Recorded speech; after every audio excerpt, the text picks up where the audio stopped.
오늘 저는 고린도후서 1장 12절부터 24절의 말씀을 가지고 주 안에서 온전히 세워지는 교회라는 제목을 통하여 하나님의 말씀을 증거하고자 합니다.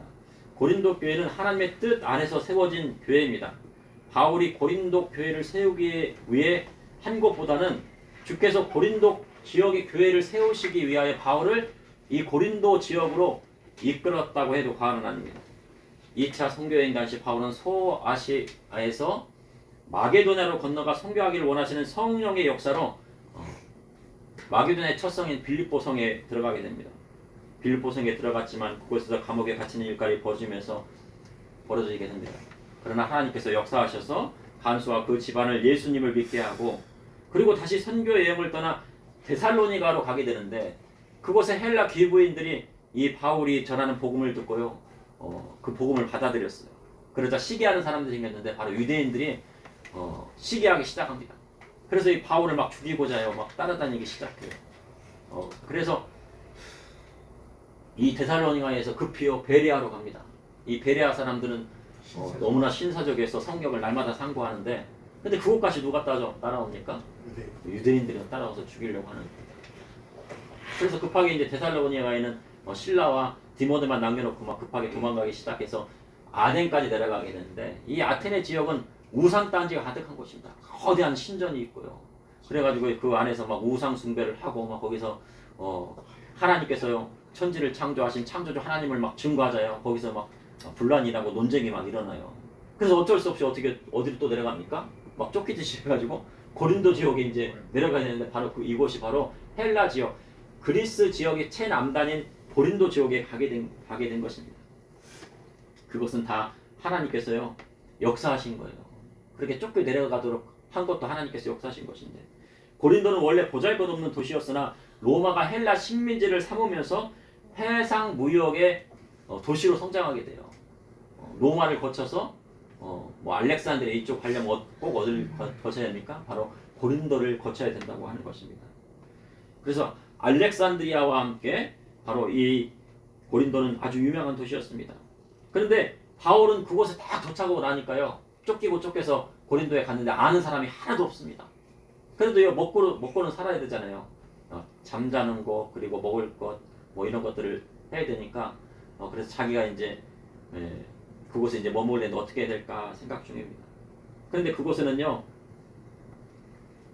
당시 로마의 황제가요 기독교 추방령을 막 낸 거예요. 이거 기독교인들이 막 생겨가지고 문제가 일어난다.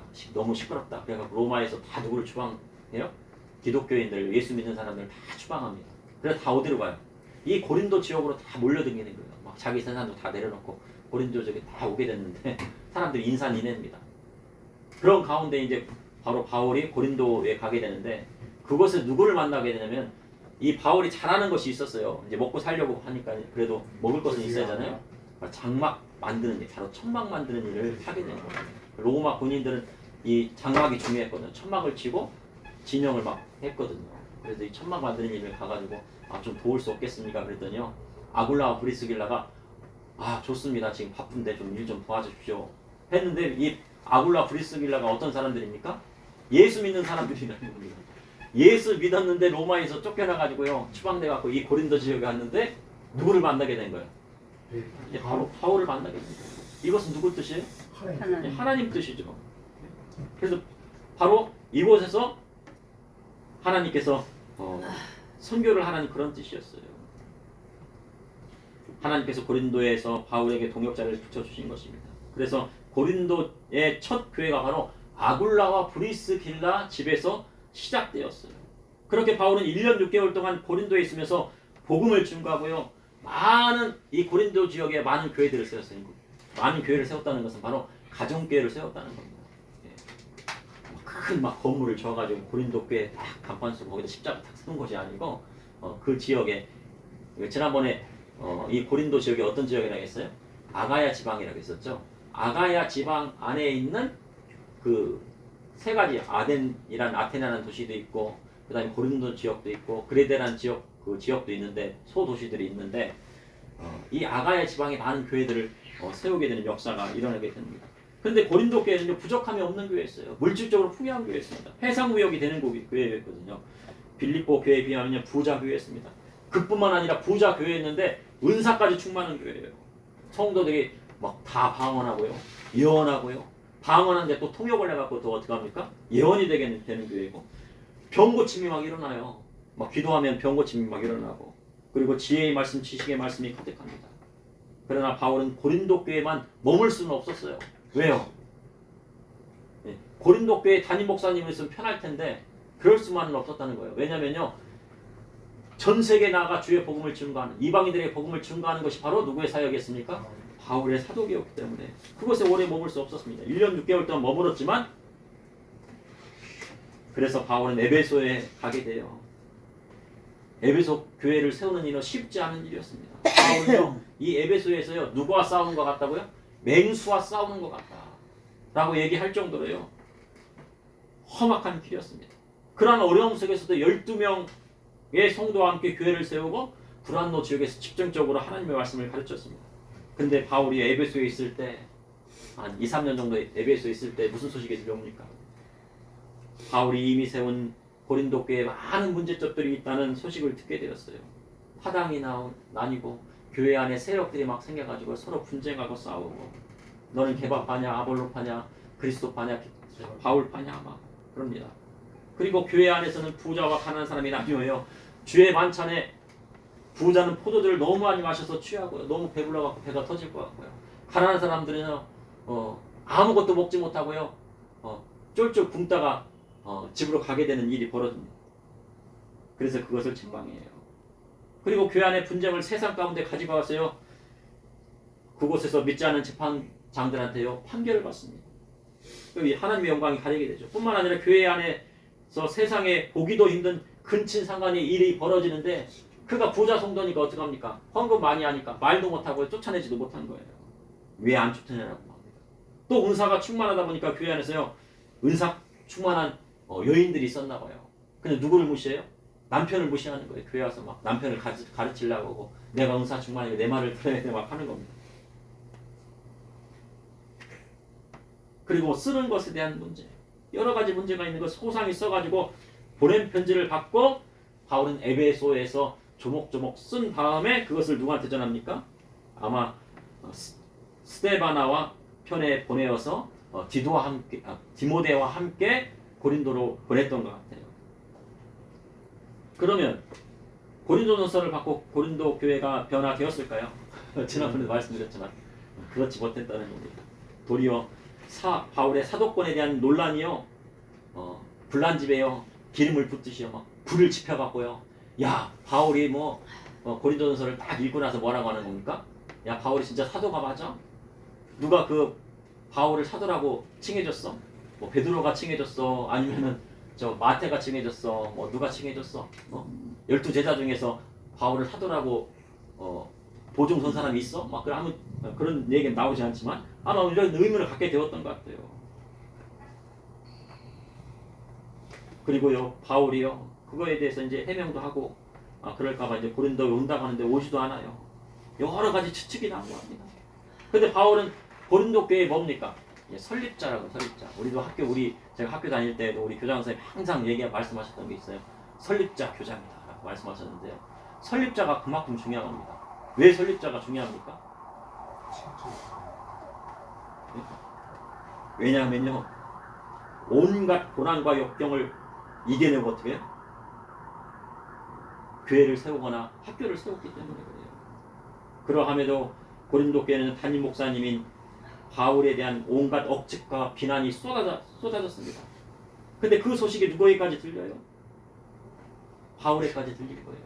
그러면 바울이 그 소식을 막 비난과 억측과 이런 소식들이 막 해갖고 서로 싸운다는 이야기가 들리는데, 그곳에 가는 것이 옳을까요? 가지 않는 것이 옳을까요? 가지 말게. 그런데 바울은요, 그러한 상황에서 고린도에 갈 수가 없었습니다. 왜냐하면 지금 갔다가는요, 고린도 교회 성도들과 뭐를 해야 돼요? 논쟁을 벌여야 돼요. 우리가 전도할 때요, 전도는 어떻게 하는 겁니까? 논쟁 벌이고 싸우러 가는 것이 아니에요. 복음을 증거하는 것이지. 믿지 않는 사람과 논쟁 벌이면 그 사람은 어떻게 된 거야? 영영이요, 복음으로 변화받을 수 있는 기회가 없어진다는 거예요. 논쟁하지 말아야 돼요. 싸우지 말아야 돼요. 그걸 잘 알고 있었어요. 목회자로요 성도들과 논쟁하고 싸운다는 것은 그 영혼을 죽게 하는 것을 익히 잘 알고 있었습니다. 현대교회도 마찬가지예요. 담임 목사님을 믿지 못하고 온갖 억측이 난무하고 서로 싸우는 경우를 우리는 흔히 볼 수 있습니다.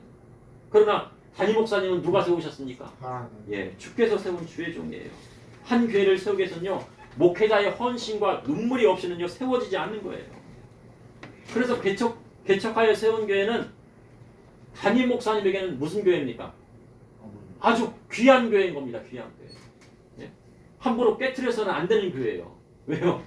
눈물과 헌신과 때로는 자기의 물질을 다 쏟아 부어가지고 예? 그걸 세운 교회거든요. 그러니 얼마나 그 마음 가운데 고린도 교회를 사모하는 마음이 바울에게 있었겠습니까? 그런데 지금 가면 어떻게 돼요? 교회가 깨워지게 되는 생겼어요. 그러니 갈 수가 없었어요. 그래서 바울은 어떻게 합니까? 마게도냐에서 눈물로 쓴 편지를 디도편에 고린도에 보냈던 거예요. 야, 안 되겠다. 내가 지금 갔다가는 내가 간다고 얘기했잖아요. 고린도전서에. 고린도전서에 간다고 했는데 왜 안 오는 겁니까? 네? 연보 거들어 온다면서요. 왜 안 와요? 그런데 어떻게 해요? 지금 갔다가는 어떻게 해요? 불난집에요. 기름을 붓고요. 호떡집에요. 막 물을 붓는 거야. 기름을 막 붓는 거야. 불난 호떡집에 막 기름을 부어봐요. 어떻게 되나? 네? 그래서 뭐를 썼다는 거예요? 눈물로 보낸 편지를 썼어요. 근데 이에 대해서 이제 많은 학자들은 잃어버린 편지라고 얘기합니다. 왜냐면요, 그 편지가 어디 있는지 알 수가 없거든요. 이 편지다, 저 편지다, 뭐 눈물로 쓴 편지가 있다는 거예요. 그러니까 고린도 전서와 고린도 후서가 있지만 그 사이에 뭐가 있다고요? 눈물로 쓴 편지, 잃어버린 편지가 있다는 거예요. 바울은 고린도 안에 있는 문제점과 오해에 대해 눈물로 붓을 들었어요. 그래서 조목조목 또 얘기를 합니다. 어떤 내용은 잘 모르겠지만 간혹 성도들이 담임 목사님을 배반하고 등질 수 있어요. 그러나 담임 목사님은 그들을 버릴 수 있습니까? 없습니까? 없어요.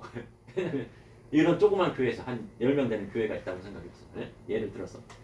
근데 그 중에서 이제 한 분이 막 우리 교회가 그렇다는 얘기가 아니고 한 20명 되는 교회가 있어요. 근데 그분이 한 분이 말을 안 듣고 막 그냥 담임 목사님 배척하고 담임 목사님 비난합니다. 그렇다고 버릴 수 있습니까? 버릴 수 없단 말이에요. 왜 버릴 수 없어요? 네? 한 성도 한 성도가 귀하기 때문에 그래요. 네? 왜냐하면요. 고린도 교회가 무엇으로 세워졌다고요? 눈물로 세워진 교회였기 때문에. 눈물 뿌려갖고 성도 하나를 위해서 매일 새벽마다 기도했기 때문에 버릴 수 없다는 거예요. 성도 하나하나가 중요하기 때문에 그래요. 근데 부교역자는 그걸 잘 몰라요. 네? 근데 담임 목사님은 안단 말이에요. 그래서 바울은 눈물로 편지를 써서 지도편지로 고린도에 보냈습니다. 그 편지는 혼내기도 하고 아마 타이기도 하고 오해를 풀기 위해서 눈물로 자기 진심을 다 드러내서 아마 썼을 거예요. 근데 지도가 옵니까 안 옵니까? 지도가 안 오는 거예요.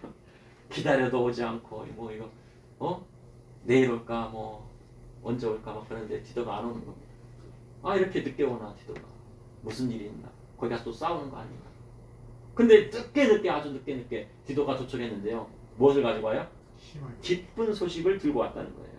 그 내용이 바울이 눈물로 쓴 편지의 내용을 듣고 바울에 대한 모든 오해를 풀고 그들이 하나님 앞에 진심으로 어떻게 했다는 거예요? 회개했다는 거예요. 마게도냐에 이 소식을 들은 바울이 얼마나 기뻤겠습니까? 그래서 고린도 교회에 다시 가기 전에 고린도 후서를 써서 보낸 것입니다. 그것이 바로 지난 시간에 무슨 내용이요? 위로의 내용이었어요. 지난번에 막 혼냈잖아요. 근데 혼내갖고 회개하고 눈물 흘려서 하는 사람들한테 다시 혼내면 됩니까? 안 됩니까? 안 돼요. 위로를 해줘야죠. 그래서 1절에서 11절의 말씀이 바로 위로의 편지예요. 고난 중에서도 하나님께서 너희를 위로하기를 원하신다는 내용이 들어있습니다. 회개하는 고린도 교회의 성도들에게 위로의 말씀을 써서 보냅니다. 고린도후서 1장 12절에 우리가 세상에서 특별히 너희에 대하여 하나님의 거룩함과 신실함으로 행하되 육체의 지혜로 하지 아니하고 하나님의 은혜로 행함은 우리 양심이 증언한 바니 이것이 우리의 자랑이라. 바울은 우리가 세상에서 특별히 너희에 대하여 하나님의 거룩함과 진실함으로 행한다고 말씀하고 있습니다. 바울은 고린도 교회 형제들에게 하나님의 거룩함과 진실함으로 본을 보였어요. 목회자는 항상 하나님의 거룩함과 진실함으로 행해야 되는 거예요. 육체적인 지혜로는 안 되는 겁니다. 세상의 학문 끌어다가 세상의 지혜로 끌어다가 세상의 철학, 헬라 철학이 얼마나 많았습니까? 바울이 헬라 철학 가져서 끌어다 썼어요? 아니에요. 하나님의 말씀대로 가르친 거예요. 오직 하나님의 은혜로만 뭐가 변화돼요? 사람이 변화돼요. 그래서 올바른 양심을 가지고 있는 목회자를 만난다는 것은 어찌 보면요, 하나님의 큰 은혜가 될 수 있는 거예요. 좋은 목회자 만나는 것, 하나님의 양심대로 하나님 말씀 증거하는 사람 만나는 것. 근데 그것이 바로 바울의 뭐였다는 거예요? 자랑이었다는 겁니다. 다른 거 자랑한 게 아니에요. 고린도 후서 1장 13절에 14절에 오직 너희가 읽고 아는 것 외에는 우리가 다 다른 것을 쓰지 아니하노니 너희가 완전히 알기를 내가 바라는 것은 너희가 우리를 부분적으로 알았으나 우리 주 예수의 날에는 너희가 우리의 자랑이 되고 우리가 너희 자랑이 되는 그것이라. 고린도 교회 형제들은 바울에 대해 다 알지 못해요. 바울은 어떡합니까? 보니까 막 성격 자체가 어때요? 다혈질적이잖아요. 그리고 막 불의한 걸 보면 어떻게 해요? 그냥 대놓고 직선적으로 막 딱 얘기하시잖아요. 돌려 얘기하지 않습니다. 그리고 불의한 것을 보면 어떻게 해요? 참지 못해요. 근데 아볼로 같은 거 어떻게 해요? 조근조근하게 말 톤도 이렇게 쫙 부드러우면서도 막 논리 정연하게 사람들의 마음을 확 할 수 있도록 설교를 막 하잖아요. 근데 바울은 그런 게 없어요. 막 쏘아붙인다. 네? 어찌 보면 좀 아볼로처럼 좀 신사적이면 안 되나? 그럴 수 있단 말이에요. 근데 아무튼요, 그러나 하나님의 말씀을 올바로 가르치고 그리스도의 복음의 말씀에 벗어나면 단번에 그것을 지적하고 고치게 합니다. 만약 현대교회 바울과 같은 목회자가 있다고 하면요, 많은 성도들이 어딜 떠나요? 예, 상처받았어. 그러고요, 교회 떠날 수도 있어요. 예. 현대교회는요, 교회가 마음에 들지 않으면 어떡합니까? 옆에 교회도 있잖아. 저기 무슨 교회도 있고 여기도 교회도 있고 옆에 교회도 있고 뭐 잔뜩 있잖아. 이 교회 내가 굳이 다녀야 돼? 저런 소리 들어가면서 그럴 수 있잖아요. 예?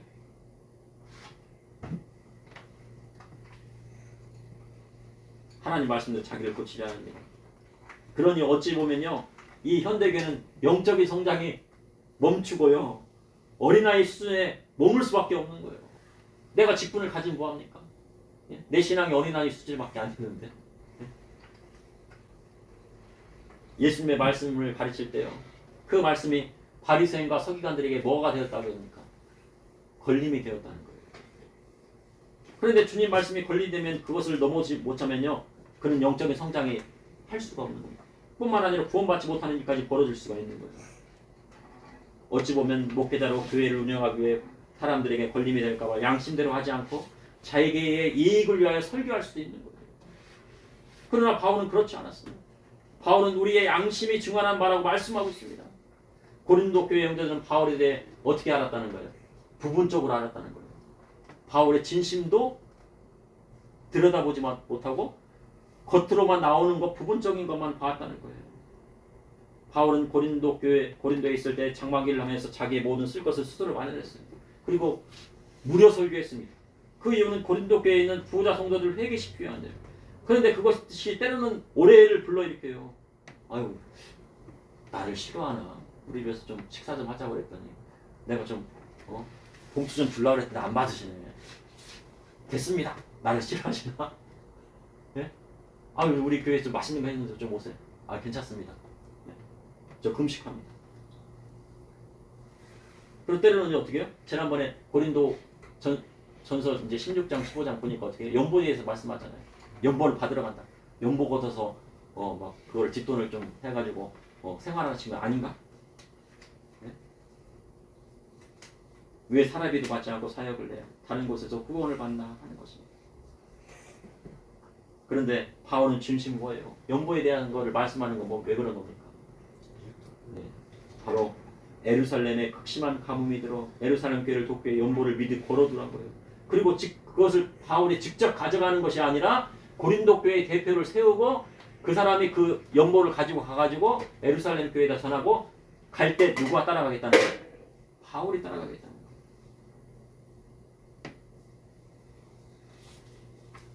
그것이 바로 바울의 진심이었습니다. 선교사님들이요, 교회를 막 이렇게 돌아다니시잖아요. 교회도 여기 교회도 가고 저 교회도 가고 이 교회도 가고 그러잖아요. 근데 또 선교사님 이렇게 돌아다니는 건 성경 거들어 다니시는가? 이렇게 억지가 할 수도 있잖아요. 근데 그 마음에 진심일 수도 있잖아요. 우리 조연아 선교사님 오셨잖아요, 그죠? 우리 교회 오고 싶어서 오셨습니까? 예? 여기 간판이 있어요? 간판도 제대로 안 하고 이게 은혜라고 써 있으니까 태국도 은혜교회니까 여기 한번 가보자. 문도 잠겨 있는 게 열려 있으니까 다 들어오신 거죠. 근데 우리가 처음에는 선교사님이라고 해요? 안 하시잖아요, 그죠? 안 하시고 그냥 왔습니다 하고 선교사님이 아닌 것처럼 했는데 나중에 보니까 진짜 뭐예요? 진짜 선교사님이더라 이거예요. 예? 어찌 보면은 가난한 교회에 누를 끼치지 않으려고 그러실 수도 있을 것 같아요. 때로는 목회자로 11조에 대한 말씀을 할 때가 있어요. 그런데 성경의 11조는 하나님께서 축복을 약속하신 것입니다. 그러니 목회자가 그에 대한 설교를 할 수 있는 것이에요. 그것은 성도들이 하나님의 축복을 누리며 살기 원하기 때문입니다. 그래도 때로는 어떻게 해요? 11조 설교를 많이 하면은 목사님이 지금 헌금이 부족하신가 보다. 예? 교회가 어려운가 보다 또 할 수도 있는 거예요. 성교비 좀 헌금 하십시오. 선교사님 오시니까 그러니까 뭐예요?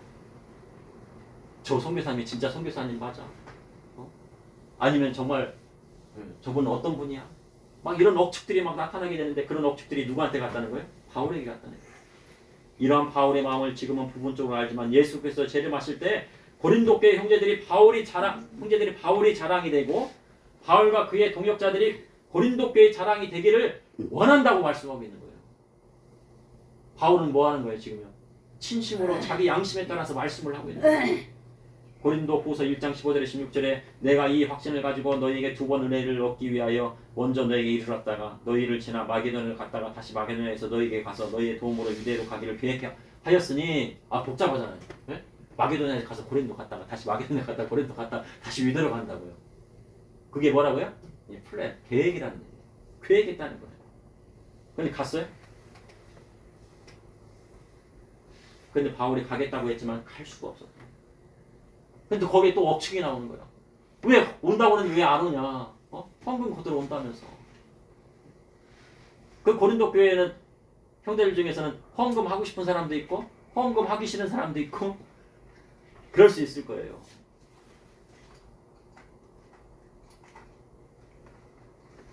그런데 바울은 약속을 지킬 수가 없었습니다. 왜냐하면 바울이 지금 가는 것이 그들에게 해가 되기 때문에. 아직 고린도 교회가 바울을 받아들일 만큼 마음의 자세가 되지 않았기 때문입니다. 때로는 자식이라도 기다려줄 때가 있어요. 자식이 사춘기를 심하게 앓게 되면요, 이제 사춘기가 오면요, 애들이 변합니다. 네? 막 부모로부터 독립하려면 그때 삐뚤어지면요, 다시 회복시키기 어려운 거예요. 어떤 사람이 아들이 너무 삐뚤어 나가요. 막 중학생이 됐는데 말도 안 듣고 막 그래가지고요, 대놓고 어떻게 해요? 야, 이 녀석 내가 대놓고 혼내. 나를 잡았어. 그래서 대놓고 혼냈어요. 그래서 어떻게 해요, 얘가? 집을 나갔다는 거예요, 가출을. 10개월 동안 강간무소식입니다. 그 가정이 어떻게 했어요? 지옥이 됐죠, 지옥. 지옥이 됐다고 막 얘기를 해요. 어떤 선생님이요, 중학생 아들 얼마나 말을 안 듣던지요, 빠따를 쳤다는 거예요. 그래갖고 내가 이제 높은 직급에 있으니까 선생님들 막 그냥 쪼는 것처럼 이 아들을 한번 되게 호되게 한번 쪼아야 되겠다. 그래서 빠따를 쳤다. 그렇다고 선생님이 빠따 쳤다는 게 아니고, 예? 한번 혼 좀 내줘야겠다. 빠따를 쳤어요. 그랬더니 어떻게 됐겠어요? 집을 나간 건 아닌데요, 다음날 이제 운전을 하고 가려고 했더니요, 차 옆에가 막 그냥 이만큼 찌그러졌다는 거예요. 이만큼 막 찌그러졌어요. 문을 딱 열면 문이 안 열려. 누가 그럴까요? 그 아들이 얼마나 화가 났지 그냥. 그래도 어떻게 해요? 출근해야 되니까. 지금 출근 시간에 찌그러진 차라도 해야죠. 네? 타고 다녀. 그냥 그걸 타고 다녀요. 네? 때로는요, 타이르고 기다려줘야 할 때가 있다는 거예요. 성도도 마찬가지입니다. 담임 목사님의 말씀을 안 듣는 성도가 있다고 해도 어떤 때는 참고 기다리고 기도하고요, 기도해야 할 때가 있어요. 참지 않고 하고 싶은 말 다 하면 어떡합니까? 그 영혼이 구원받은 것을 놓칠 수가 있다는 거예요. 그 영혼이, 그 사람이 변화받을 수 있는 기회가 어떻게 한다는 겁니까? 놓칠 수 있다는 거예요. 고린도서 1장 17절 18절에 이렇게 계획할 때 어찌 경솔히 하였으리요. 꼭 계획하기를 육체를 따라 계획하여 예예 아니 하면서 아니면 아니라 하는 일이 내게 있겠느냐. 하나님 이쁘시니라. 우리가 너에게 한 말은 예하고 아니라 함이 없노라. 바울이 이렇게 계획할 때는 어찌 공설이 없겠습니까? 마게도냐에서 고린도 갔다가 다시 마게도냐 갔다가 고린도 갔다가 유대로 가는 계획 세웠잖아요. 근데 이것을 세상적인 계획으로요. 세상적으로 예예 하니까 뭐 어떻게 해요? 내가 고린도 교회 가가지고 여행 가자 그냥 한번 여행 가 그냥 해가지고 고린도에 가가지고 여행 가고 또 유대로 가는 것도 여행 가는 것처럼 생각하는 게 아니란 말이에요. 그 세상적이었잖아요. 그것이 아니라 바울은 고린도에 간 겁니까? 고린도 교회 성도들이요 올바로 세우기 위해 가는 것. 헌금을 거두러 간 것이 아니라 성도가 해야 할 마땅할 일들을 하게 하기 위한 거예요. 그것도 뭐가 있다는 겁니까? 하나님께서 정하신 때가 있다는 거예요. 우리 어린이 여러분들도 지금은 내가 하나님을 올바로 믿고 예수님 믿는 거 애들 텐데 우리가 막 걱정하지만요. 이 어린이들한테도 뭐가 있다는 거예요? 하나님께서 정하신 때가 있다는 거예요. 그때가 되어야 비로소 어떻게 해요? 내가 스스로 깨닫고 하나님을 온전히 믿고 예수님을 믿게 된다는 거예요. 그리고 바울은 믿으신 하나님의 계획 따라 순종할 수밖에 없었다고 고백합니다. 바울은 비두니아로 선교하기를 원했습니다. 그러나 성령께서 막이시니까 어디로 가게 된 거예요? 마게도냐로 가서 바로 유럽, 지금의 유럽, 그리스 땅에 복음을 증거하게 하셨어요.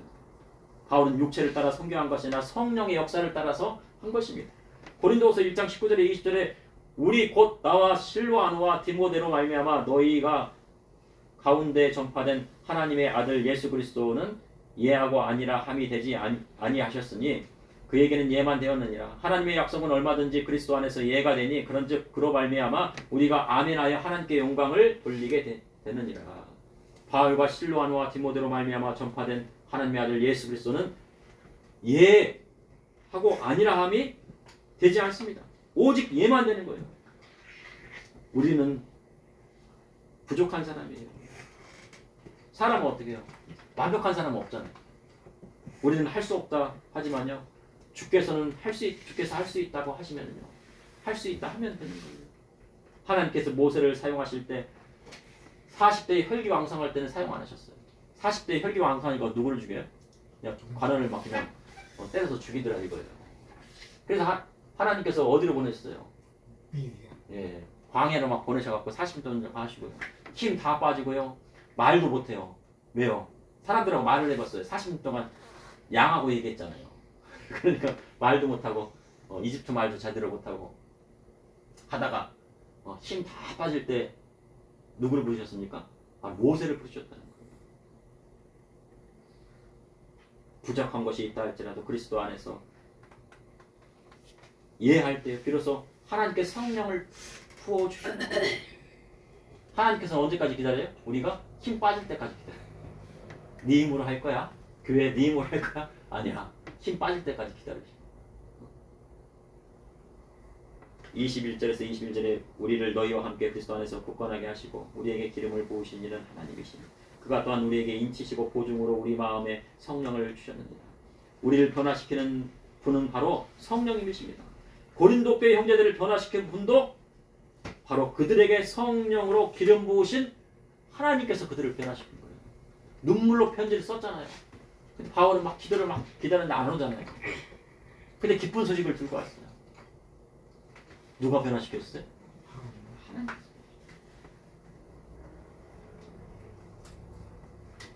그래서 성도의 마음을 변화시키는 분도 바로 하나님이시고 변화될 것 같지 않은 사람도 하나님이 만드시면 변화됩니다.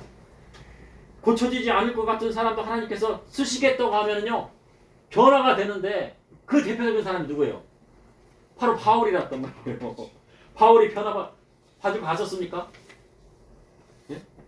스데반 집사님도 막 그냥 현장에서 막 하고 그 다음에 예수 믿는 사람 막 잡아서 막 죽이려고 그러고 감옥에 막 쳐넣으려고 그러고 막 공문 막 받아가자고 막 예? 잡아가지고 막 죽이려고 하는 사람이 변화받게 생겼어요. 사울이 변화받으니까 누가 제일 놀랐어요? 12 제자들이 놀랐다는 거예요. 야, 저 사람이 어떻게 변화받았어? 근데 변화받았대요. 누가 변론해줘요? 바나바가 변론해주잖아요. 그 나중에 누구하고도 막 결별합니까? 바나바하고도 결별하잖아요. 네? 성격이 보통이 아니에요. 믿는 자를 핍박하고 잡으러 다니는 사울이 변하여 바울이 되었으니 부활하신 우리 주님은 못하실 일이 없는 거예요. 부활하신 예수님만 만나면요 우리 심령이 변화받는 역사가 일어나고, 부활하신 예수님 만나면요 우리 자녀들도요 변화받게 되고, 가정도 변화받고요, 직장도 변화받고요, 교회도 성령님께 맡기면요 성령님께서요 알아서 변화시키는 거예요. 아멘. 그 사람이 변할지 안 변할지 누가 합니까? 그래서 성령님께서 한번요 쓰다듬어 주시면, 야 그래 쓰다듬어 주면요 변화받는 역사가 일어나요. 고린도후서 1장 23절에 내가 내 목숨을 걸고 하나님을 불러 증언하게 하시게 하노니 내가 다시 고린도교에 가지 아니한 것은 너희를 어떻게 함이라고요? 아끼려 함이라. 아끼려. 사람의 힘으로는 할 수 없는 일이라는 거예요. 바울이 아끼기 때문에 고린도에 안 간 겁니다. 그런데 하나님이 하시면 되는 겁니다. 사람의 생각으로 바울이 고린도에 가서 논쟁하고 싸우면 고린도 교회 형제들이 변화될 것 같지만 그렇지 않다는 겁니다.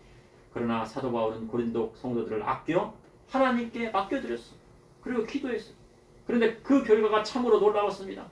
다 하나님 앞에 회개하고 다시 바울이 그동안 가르쳤던 그리스도의 복음의 말씀대로 살기로 작정했다는 거예요. 이 모든 걸 누가 하셨어요? 하나님께서, 성령께서 하신 겁니다. 그래서 24절에요. 우리가 너희 믿음을 주관하려 한 것이 아니오.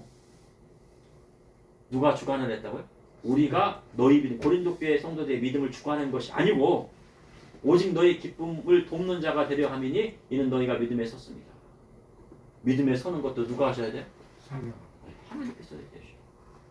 하나님께서 고린도 교회 성도들을 깨닫게 하시니 그들이 회개하고 믿음 안에 서게 되었습니다. 그래서 바울은 기쁜 마음으로 고린도 후서를 보내고 또 그곳에 가게 된 거예요.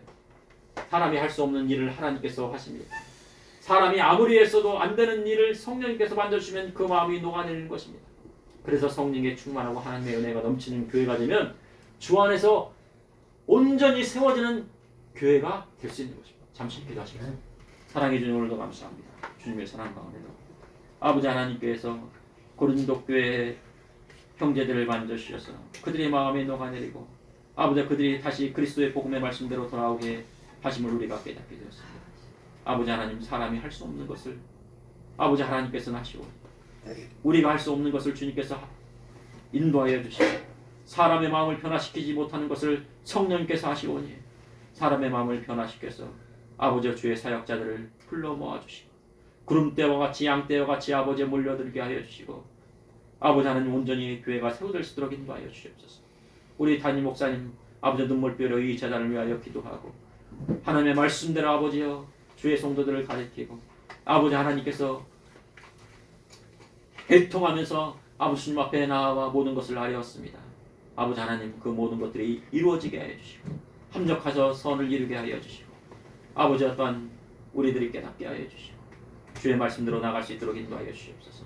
우리 성도의 가정 가운데에서도 하나님께서 큰 은혜를 내려주시고 아버지 자녀들도 변화받게 하여 주시고 아버지 하나님 직장 가운데서도 아버지 변화받게 하여 주시고 사회 가운데서 변화받게 하여 주시고 이 나라 가운데 성령께서 역사하셔서 변화받는 나라가 될 수 있도록 인도하여 주시옵소서. 예수님 이름으로 기도합니다.